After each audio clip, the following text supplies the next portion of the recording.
ఎప్పుడు చూసుకున్నా ఈ థియేటర్ కలకల్లాడుతూ ఉంటుంది. ఎందుకని ఎప్పుడు చూసినా ఐ మీన్ మొత్తం బ్లాక్గా ఐ మీన్ ఒక్క లైట్ లేదు, ఒక కట్అవుట్ లేదు, ఏమీ లేదు. ఎందుకని చెప్పు పుష్పది చెప్పు. సరే పుష్ప ఎఫెక్ట్ అని చెప్పండి. సో ఇదంతా కూడా పుష్ప ఎఫెక్ట్. ఒకప్పుడు మంచిగా ఈ సంధ్య థియేటర్ అంటేనే అందరూ ఫ్యాన్స్ అందరూ వచ్చి ఇక్కడ హడావిడి చేసేవాళ్ళు. బట్ ఈసారి మాత్రం ఇలా జరగకపోవడానికి కారణం అల్లు అర్జున్ అని నేను డైరెక్ట్గా చెప్పాను, బట్ ఆ సంఘటన అని మాత్రం చెప్తాను. కానీ చాలా మంది పవన్ కళ్యాణ్ సినిమాని బాయ్కాట్ చేసేస్తున్నారు కదా, అది ఏం దాని మీద అది యూజ్లెస్ పీపుల్ ఎవరైతే ఉన్నారో పని పాట లేని వాళ్ళందరూ దీని మీద కూర్చున్నారో అని నేను చెప్తాను. పుష్ప 2 రికార్డ్స్ బ్రేక్ చేస్తుందా? ఆబ్వియస్లీ తన ఫ్యాన్ బేస్ కి తిన ఫ్యాన్ బేస్ కి తేడా ఉంటుంది కదా. అంటే అంత స్టామినా ఉందంటారా? మీరు లేదనుకుంటున్నారా? నేను మిమ్మల్ని అడుగుతున్నాను.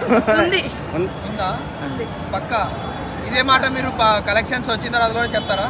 అంటే మీరు ప్రొడ్యూసర్ ఒకసారి కలిసేవండి, ఎంత కలెక్షన్ వచ్చింది అంటే కలెక్షన్ ఇప్పుడు పుష్పకి ప్రొడ్యూసర్ ఏమో వచ్చి చెప్తేనే కదా బయటికి తెలిసింది. అంటే నాకు తెలియదు కదా, మీరు నన్ను అడుగుతున్నారు కదా, దాని గురించి నేను చెప్పలేదు కదా. ప్రొడ్యూసర్ బయటకు వచ్చి చెప్తేనే కలెక్షన్స్ అనేవి తెలుస్తుంది. మీరు ఎలా చెప్తున్నారు మరి? ఎందుకంటే ఫ్యాన్ బేస్ మూవ్మెంట్ అని బట్టి చెప్తున్నాను. కానీ ఫ్యాన్ బేస్ చూసుకుంటే ఒక్కరు కూడా లేరు థియేటర్ దగ్గర. ఎందుకంటే చెప్పాను కదా దానికి ఇంతకు ముందే రీజన్. అంటే సంధ్య థియేటర్ ఎప్పుడైతే ఆ ఘటన జరిగిందో దాని తర్వాత ఈ పోలీసులు అందరూ కూడా వచ్చి చాలా సిస్టమేటిక్ గా ఇక్కడ చేస్తున్నారు. Okay, thank you. So box office మరి ఎలా ఉండబోతుంది? ఆబ్వియస్లీ అన్ని రికార్డ్స్ ఉంటాయో అన్ని బ్రేక్ అవుతాయి. పుష్ప రికార్డులు లేచిపోతాయమ్మా, లేచిపోవాలి. ఓవరాల్ గా మూవీ హిట్ అనుకుంటున్నారమ్మా. కానీ బెనిఫిట్ షోస్ లేవనేసి బెనిఫిట్ షోలు వేస్తున్నారు. పవన్ కళ్యాణ్ గారి సినిమా వచ్చి కూడా చాలా ఇయర్స్ అవుతుంది. అందుకే హైప్ మామూలుగా లేదు కదా, మీరు చూస్తున్నారు కదా. చాలా అడుగు పుష్ప మూవీ రికార్డ్ బద్దలు కొడుతుంది అంటున్నారు. అవుతుంది, కొడతారా? కొడుతుందని అనుకుంటున్నాను. So Pawan Kalyan entry looks ఎలా ఉంది? లుక్స్ అయితే చాలా బాగుంది.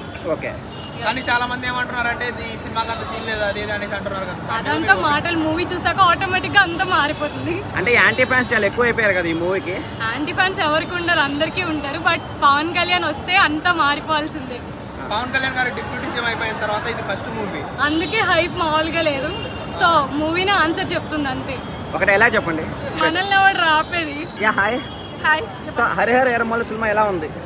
ఇదైతే అద్భుతంగా ఉండబోతుంది. నేను చిన్నప్పటి నుంచి పవన్ కళ్యాణ్ ఫ్యాన్ని. చెప్పండి. ఇంకా చాలా రోజుల తర్వాత పవన్ కళ్యాణ్ మూవీ వస్తుంది కదా, మీ ఎక్స్పెక్టేషన్స్ ఎలా ఉన్నాయి? చాలా సంతోషంగా, ఎక్సైటింగ్ గా ఉంది. ఎప్పుడెప్పుడు లోపలికి వెళ్ళి చూద్దామని అయితే. అండ్ ఈ రోజు చూస్తాను, అండ్ మళ్ళీ ఎప్పుడు రిలీజ్ అవుతుందో 24th కూడా చూస్తాను. కానీ పవన్ ఈ సంధ్య థియేటర్ దగ్గర ఎప్పుడు చూసినా కానీ కలకల్లాడుతూ ఉంటుంది. సో మనందరికీ తెలిసిన విషయమే, last time Allu Arjun movie వచ్చినప్పుడు చాలా దుర్ఘటన జరిగింది. సో దానివల్ల ఈ రోజు అయితే నార్మల్ గా జరుగుతుంది. బట్ అయినా సరే చాలా మంది ఫ్యాన్స్ వచ్చి అయితే వారికి దగ్గర పవన్ కళ్యాణ్ గారు ఓన్గా స్టోరీ తీసుకున్నది, వేరే స్టోరీ కాకుండా తీసుకున్నది అండి. చాలా అంటే చాలా. ఇంకో విషయం ఏంటంటే బాలకృష్ణ గారు కూడా ఉన్నారు అని ఒక టాక్ అనిపిస్తుంది. దాని గురించే ఇంకా బాగా వెయిట్ చేస్తున్నాం ఆ సీన్ గురించి. అయితే ఈ మూవీ తర్వాత పవన్ కళ్యాణ్ గారు ఎక్కువగా ఇంకా మూవీస్ చేయరు, డిప్యూటీ సీఎం గా పాలిటిక్స్ లో బిజీగా ఉంటారు అన్న టాక్ కూడా వినిపిస్తుంది. సో దానిపైన మీ ఒపీనియన్ ఏంటి? మళ్ళీ పవన్ కళ్యాణ్ గారు మూవీస్ చేయకపోతే ఒక ఫ్యాన్ గా మీరు ఎలా ఫీల్ అవుతున్నారు? ఫ్యాన్ గా బాధపడతా, కానీ తన అభిమానిగా ఆనందిస్తా. ఆయన ప్రజల కోసం సినిమాలు వదిలేసి వెళ్ళిపోయిండు, దానికి చాలా అంటే చాలా హ్యాపీ ఫీల్ అవుతా. కానీ ఒక ఫ్యాన్ గా బాధపడతా.